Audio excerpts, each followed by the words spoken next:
Good morning student. आज हम start करेंगे क्लास 8 साइंस का next chapter micro organism friends and food. सबसे पहले डिस्कस करते हैं माइक्रो ऑर्गेनिज्म क्या होता है। ये जैसे कि हम देखते हैं ह्यूमन बीइंग्स, प्लांट, इनके अलावा भी अगर ह्यूमन बीइंग्स और प्लांट की बात करें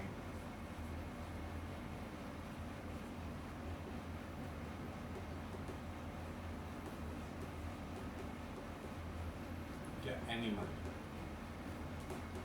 इनके अलावा भी कुछ लिविंग ऑर्गेनिज्म होते हैं जिसको हम क्या बोलते हैं, माइक्रो ऑर्गेनिज्म। ठीक है, जो प्लांट होते हैं या लिविंग ऑर्गेनिज्म होते हैं जैसे कि ह्यूमन बीइंग या एनिमल, उनके अलावा भी कुछ ऑर्गेनिज्म होते हैं, लिविंग ऑर्गेनिज्म जो जिंदा रहते हैं, उनको हम क्या बोलते हैं, micro organism. The study of micro organism is known as microbiology. ठीक है, और जो इनकी स्टडी हम लोग करते हैं इन माइक्रो ऑर्गेनिज्म की, उनको हम क्या बोलते हैं, माइक्रोबायोलॉजी। ठीक है, तो हम इसको डिस्कस करेंगे। ये जो माइक्रो ऑर्गेनिज्म होते हैं ये हमारे फ्रेंड भी हो सकते हैं और फिर हमारे एनिमी भी हो सकते हैं। जैसे यहाँ पर वर्ड आया फ्रेंड, ठीक है, और यहाँ फो मीन्स एनिमी, दुश्मन। ठीक है, तो किस प्रकार से ये हमारे लिए हेल्पफुल होते हैं, किस प्रकार से ये हमारे लिए नुकसानदायक होते हैं, तो उसके बारे में हम वन बाय वन डिस्कस करेंगे।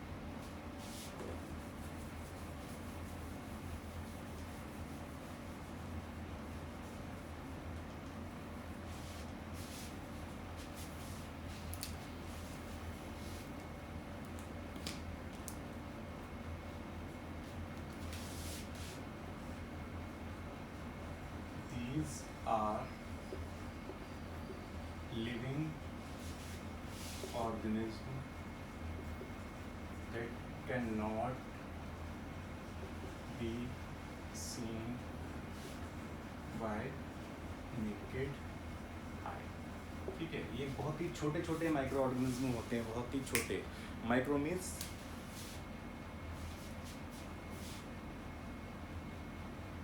या फिर माइक्रो ऑर्गेनिज्म, माइक्रो मीन्स छोटे। ठीक है, ये बहुत ही छोटे होते हैं, हम इन्हें नेकेड आई से नहीं देख सकते हैं। With the help of microscope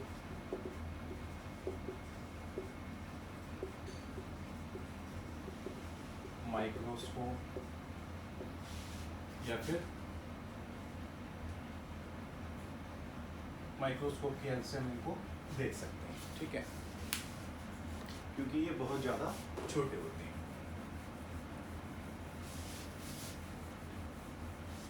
अब इनके कुछ फंक्शंस भी होते हैं। These are called microorganism and microbes. These are called microorganism and microbes. ठीक है, इनको माइक्रो ऑर्गेनिज्म भी या फिर माइक्रोब्स भी बोलते हैं। अब इनको 4 कैटेगरीज में बांटा गया।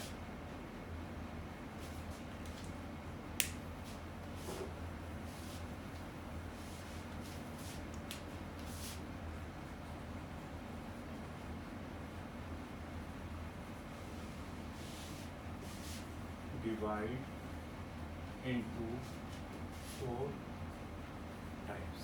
ठीक है, 4 टाइप्स में डिवाइड किया गया है। फर्स्ट वन, अगर हम बात करें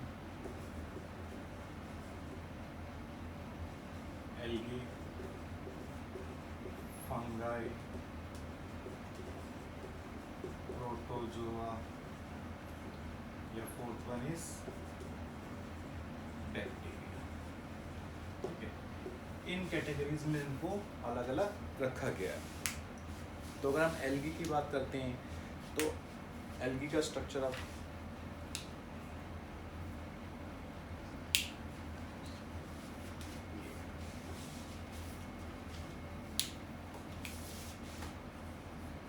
या तो ये स्पाइरल शेप्ड होगा और रॉड शेप्ड।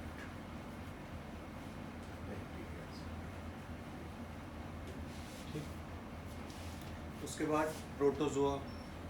प्रोटोजोआ में जो आता है वो आता है एमीबा,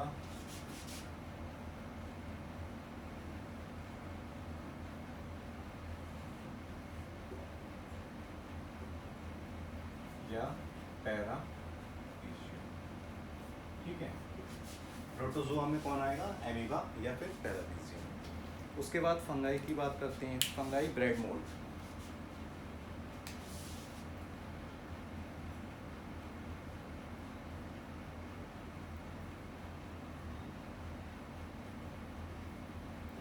ब्रेड, ठीक है, ये आपके फंगाई हो गए। फंगाई के बाद में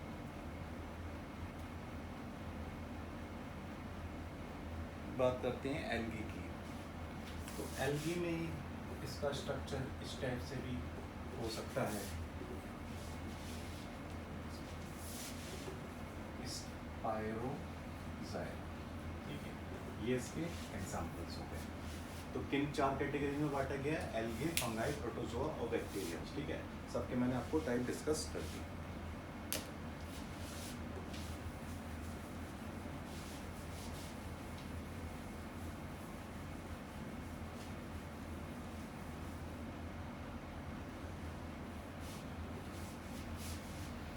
उसके बाद नेक्स्ट देखते हैं virus.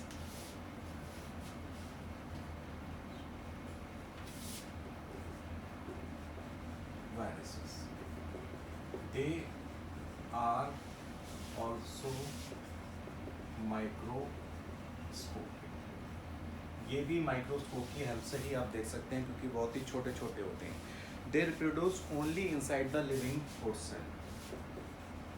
They reproduce only inside the host cell.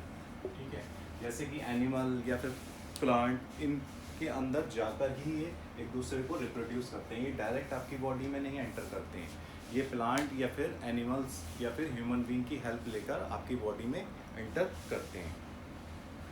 ठीक, अब जैसे इसके अगर वायरस के एग्जाम्पल की बात करें, इन्फ्लुएंजा, कोल्ड या फिर चिकन पॉक्स। ठीक है, ये वायरसेस हैं जो कि एक बॉडी से दूसरी बॉडी में ट्रांसफर हो जाते हैं। ठीक है, बट इन्हें एक होस्ट सेल की रिक्वायरमेंट होती है किसी दूसरी बॉडी में जाने के लिए। Where do microbes live. अब ये माइक्रोब्स रहते कहाँ पर हैं, वेयर डू माइक्रोब्स लिव, ये कहाँ रहते हैं।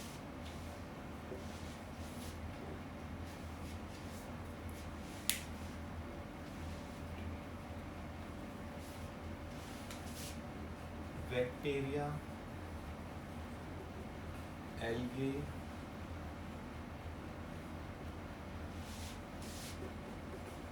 प्रोटोजोआ, ये होते हैं सिंगल सेल्यूलर। ठीक है, कुछ बैक्टीरिया, कुछ एल्गी, कुछ प्रोटोजोआ सिंगल सेल्यूलर होते हैं, जो अपनी जितने भी बॉडी फंक्शन होते हैं, जो इनके अंदर फंक्शन परफॉर्म होते हैं, वो सिंगल सेल ही परफॉर्म कराते हैं। कुछ मल्टी सेल्यूलर भी होते हैं। मल्टी मतलब डिफरेंट, अलग अलग सेल से मिलकर बनते हैं। ये सिंगल सेल्यूलर होते हैं, ये मल्टी सेल्यूलर होते हैं। मल्टी सेल्यूलर में भी देखें तो एल्गे और फंगाई आते हैं, एल्गे और फंगाई। ठीक, कुछ एल्गी सिंगल सेल्यूलर होते हैं, कुछ एल्गी और फंगाई मल्टी सेल्यूलर, जो कि डिफरेंट सेल से मिलकर बने होते हैं।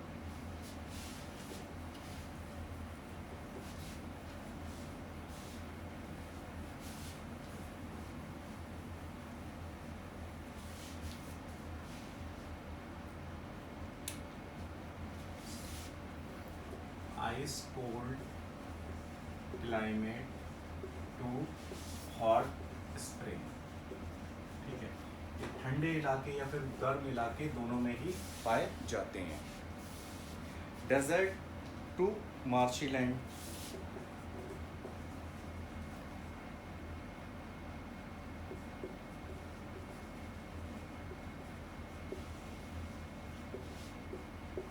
डेजर्ट से मार्शी लैंड तक भी ये पाए जाते हैं। Inside the body, inside the body, ये हमारी बॉडी के अंदर भी पाए जाते हैं। फंगी एंड एल्गाई में live in colonies, fungi and algae में लिव इन, मतलब ये ग्रुप्स में रहते हैं, ठीक है। फंगी और एल्गाई जो होते हैं वो सिंगल नहीं रहते, वो एक ग्रुप्स में रहते हैं, कॉलोनीज की तरह।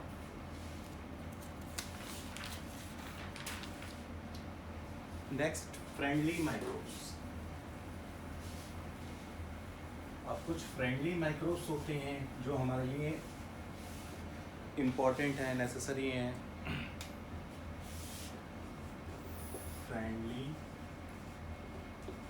Micro organism, friendly microorganism में क्या करते हैं, making of curd and bread, making of curd and bread, दही और ब्रेड बनाने के लिए भी ये माइक्रो ऑर्गेनिज्म काम में आते हैं। फिर कॉमर्शियल यूज में भी आते हैं ये, कॉमर्शियल यूज जैसे कि अल्कोहल या फिर wine banana. For increasing soil fertility, for increasing soil fertility, soil की फर्टिलिटी को बढ़ाना, जो नाइट्रोजन होती है उसका फिक्सेशन करना, नाइट्रोजन को फिक्स कर देना, एक अलग सब्सटेंस में उसे कन्वर्ट कर देना, तो उसे हम बोलते हैं नाइट्रोजन फिक्सेशन। मेडिसिनल यूज इसमें आती है,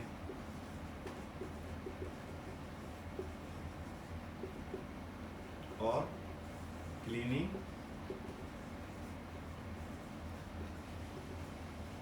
एनवायरनमेंट, ठीक है। एनवायरनमेंट को क्लीन करने में भी ये माइक्रो ऑर्गेनिज्म हेल्प करते हैं। तो first one is making of curd and bread, commercial use, for increasing soil fertility, medicinal use, cleaning environment. One by one इसको डिस्कस करते हैं।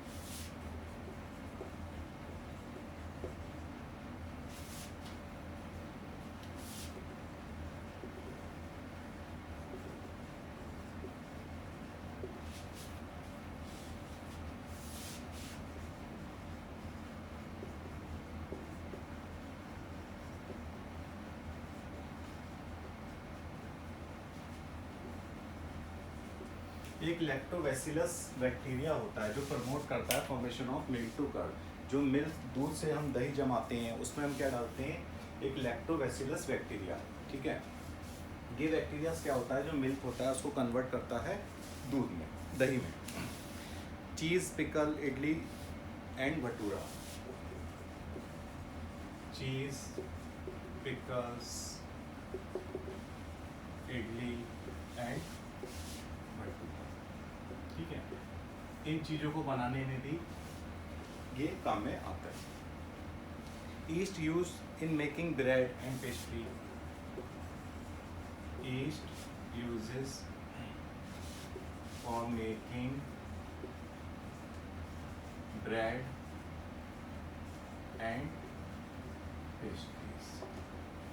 ईस्ट का जब फर्मेंटेशन होता है, ठीक है, फर्मेंटेशन के टाइम पे क्या होता है, CO2 प्रोड्यूस होती है और CO2 प्रोड्यूस होने के बाद बबल्स क्रिएट होते हैं, ठीक है। और वो बबल्स क्या करते हैं, जो ब्रेड होती है या फिर पेस्ट्री होती है, इनको क्या करते हैं, फ्लफी बनाते हैं, इनको फुला देते हैं। इसमें क्या होता है, CO2 प्रोड्यूस हो रही है। जैसे देखते हैं, east reproduce rapidly, east reproduce rapidly and produce CO2. This CO2 gas fill the duct. अब ये डग क्या होता है? जो ब्रेड का आटा जो गूंथते हैं उसको छोड़ देते हैं, उसको बोलते हैं डग। उसको क्या कर देता है? ये फुला देता है। उसके ऊपर अंदर उसके में जो स्पेस होता है उसमें ये गैस भर देता है and increase its volume.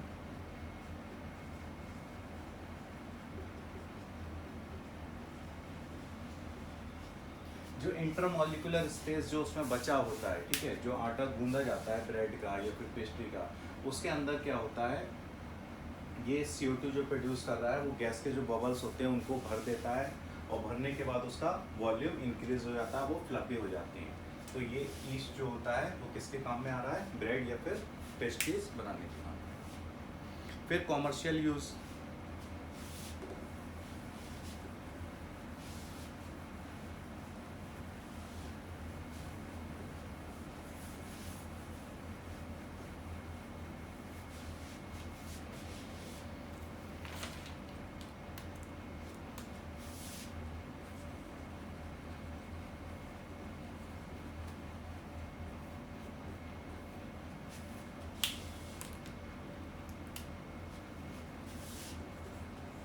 Yeast is used in commercial for production of alcohol and wine। ठीक है, अल्कोहल और वाइन का प्रोडक्शन के लिए ईस्ट इम्पोर्टेंट है। अब ईस्ट का क्या रोल होता है? Yeast is grown in natural sugar. Yeast is grown in natural sugar present in wheat, rice, fruits,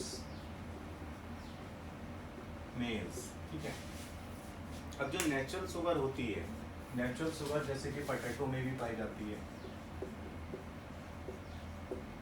potato, fruit, wheat and rice, इसमें नेचुरल शुगर प्रेजेंट होती है और उस नेचुरल शुगर को ये कन्वर्ट करता है किसमें?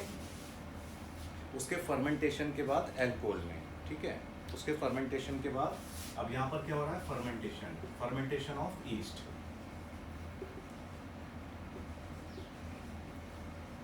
फर्मेंटेशन ऑफ ईस्ट में शुगर का कन्वर्जन हो रहा है किसमें? अल्कोहल में।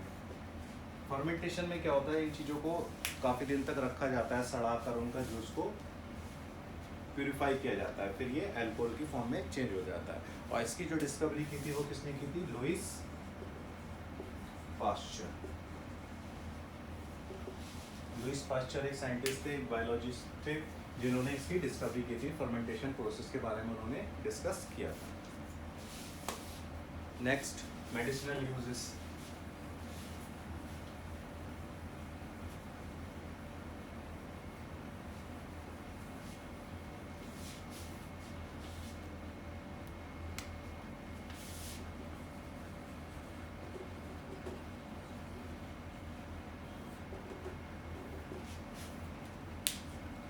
Formation of antibiotics.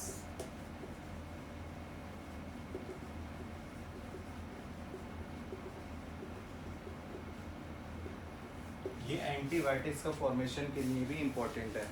एंटीबायोटिक्स का फॉर्मेशन यहाँ से होता है माइक्रो ऑर्गेनिज्म से। अब इसमें कुछ एंटीबायोटिक्स दे रखी हुई हैं।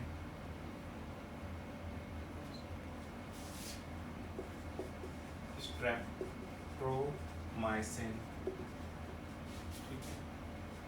टेट्रासाइलिन, ये कुछ एंटीबायोटिक्स हैं, ठीक है, जो इन माइक्रो ऑर्गेनिज्म से ही बनती हैं। For formation of vaccine,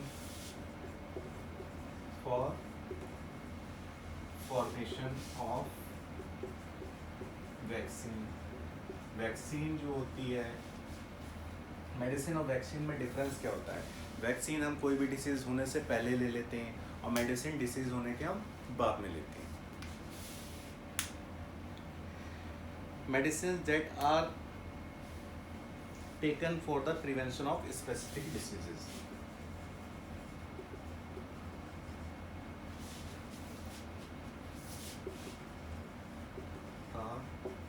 Taken for prevention of specific diseases। ठीक है, कोई भी एक स्पेसिफिक डिसीज जो आपकी बॉडी में होने वाली होती है उससे पहले ही हम उसके प्रिवेंशन के लिए हम क्या करते हैं, इसको ले लेते हैं।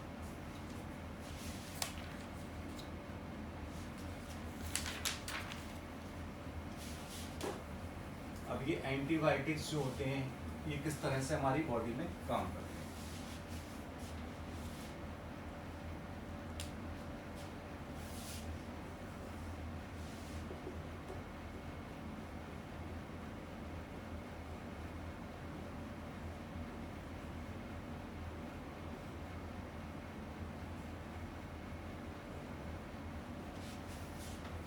Disease carrying microbes।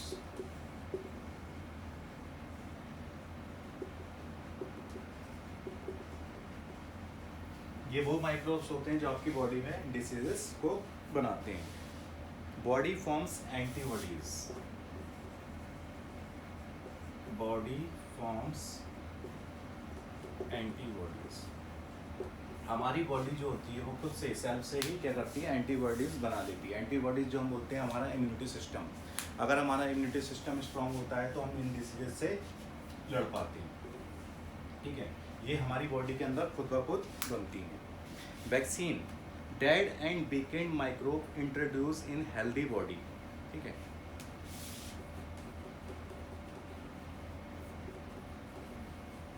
Dead and weakened weak microbe introduced antibody in our body. ठीक है, हमारी बॉडी के अंदर क्या होता है, एक माइक्रोब डाला जाता है। जो भी डिसीज कैरी माइक्रोब्स होता है उससे कमज़ोर एक मरा हुआ या फिर वीक माइक्रोब हमारी बॉडी में डाला जाता है वैक्सीन के थ्रू। ये वैक्सीन में क्या होता है, वैक्सीन जो होती है जो लगाई जाती है वो एक तरह से माइक्रोब्स ही होता है। ठीक है, माइक्रोब जो मरा हुआ माइक्रोब होता है या फिर बहुत ही वीक होता है जो हमारी बॉडी में कोई भी इन्फेक्शन नहीं पहुंचा सकता।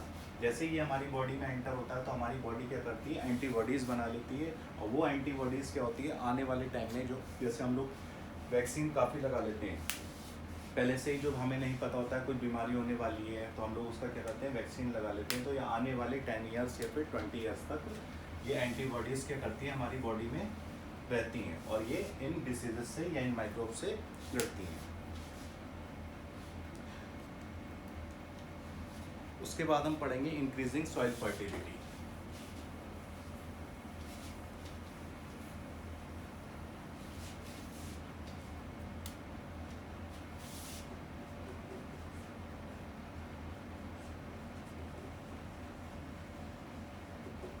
Increasing soil fertility. सॉइल की फर्टिलिटी को कैसे इंक्रीज करते हैं ये micro organism. Some bacteria and blue-green algae. Some bacteria and blue-green algae are also fix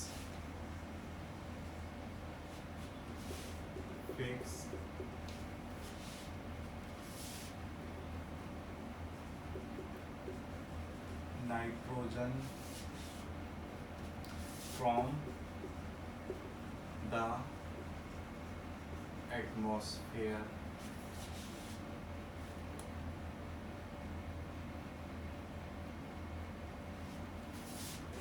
to enrich soil with nitrogen and increase it's fertility, ठीक है। कुछ बैक्टीरियाज या फिर ग्रीन ब्लू एल्गी ये क्या करती है, नाइट्रोजन को फिक्स करती है। जो हमारे एटमॉस्फेयर पे नाइट्रोजन फिक्स प्रेजेंट है, हमारे एटमॉस्फेयर में नाइट्रोजन की अमाउंट कितनी है, 78%, ठीक है। नाइट्रोजन कितनी प्रेजेंट है हमारे एटमॉस्फेयर में, 78%, और ऑक्सीजन 21%। अदर गैसेज हीलियम या फिर कार्बन डाइऑक्साइड, नियॉन, ये कितनी परसेंट है, 1%। तो ये क्या करती है, नाइट्रोजन को फिक्स करती है एटमॉस्फेयर से, उसे कन्वर्ट करती है नाइट्रोजन कंपाउंड में, ठीक है। और वो नाइट्रोजन कंपाउंड में कन्वर्ट करने के बाद सॉइल क्या करती है, उसको एब्जॉर्ब करती है और उसकी फर्टिलिटी को इंक्रीज करती है। और फर्दर ये प्रोसेस चलता है, जैसे हमने नाइट्रोजन साइकिल में पढ़ा होगा। नाइट्रोजन साइकिल में जब ये नाइट्रोजन यहाँ से निकल जाती है, ठीक है, उन पेड़ों के मर जाने के बाद, या फिर एनिमल्स उन नाइट्रोजन को लेते हैं, ह्यूमंस, प्लांट या फिर एनिमल डायरेक्ट नाइट्रोजन नहीं लेते हैं। ये नाइट्रोजन कंपाउंड में चेंज होने के बाद नाइट्रोजन फिक्स हो जाती है, उसके बाद ये अपनी बॉडी में उसे एब्जॉर्ब करते हैं। और जब जैसे कोई एनिमल है, अगर वो इस नाइट्रोजन कंपाउंड को ले रहा है, उसके बाद वो मर रहा है, तो ये नाइट्रोजन को एटमॉस्फेयर को फिर वापस कर देगा। तो इसी तरह से नाइट्रोजन साइकिल एटमॉस्फेयर में चलती रहती है।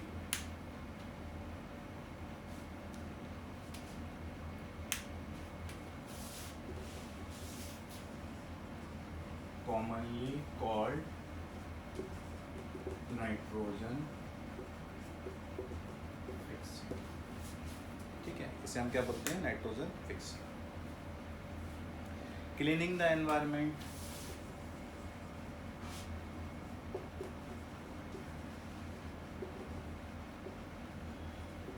ये एनवायरनमेंट को भी क्लीन करती है, ठीक है। जैसे decomposition of waste of plant and animals into simple substances, decomposition of plants and animals into simple substances, ठीक है, मैन्योर। इस तरह से ये क्या करती है, एनवायरनमेंट को क्लीन रखती है। इसके बाद नेक्स्ट टॉपिक जो आएगा वो आएगा diseases causing microbes in human, ठीक है। वो हम नेक्स्ट क्लास में डिस्कस करेंगे कि कौन कौन सी डिसीजेस होती हैं और किन किन बैक्टीरियाज की वजह से जो कौन से माइक्रोब्स होते हैं और उनको फैलने के सिम्टम्स क्या होते हैं, मतलब किन के कौन सा उसे मोड चाहिए फैलने के लिए, एयर, वाटर या फिर इन्फेक्शन के थ्रू किस तरह से वो फैलती है, ठीक है। तो वो नेक्स्ट क्लास में डिस्कस करेंगे। Thank you so much.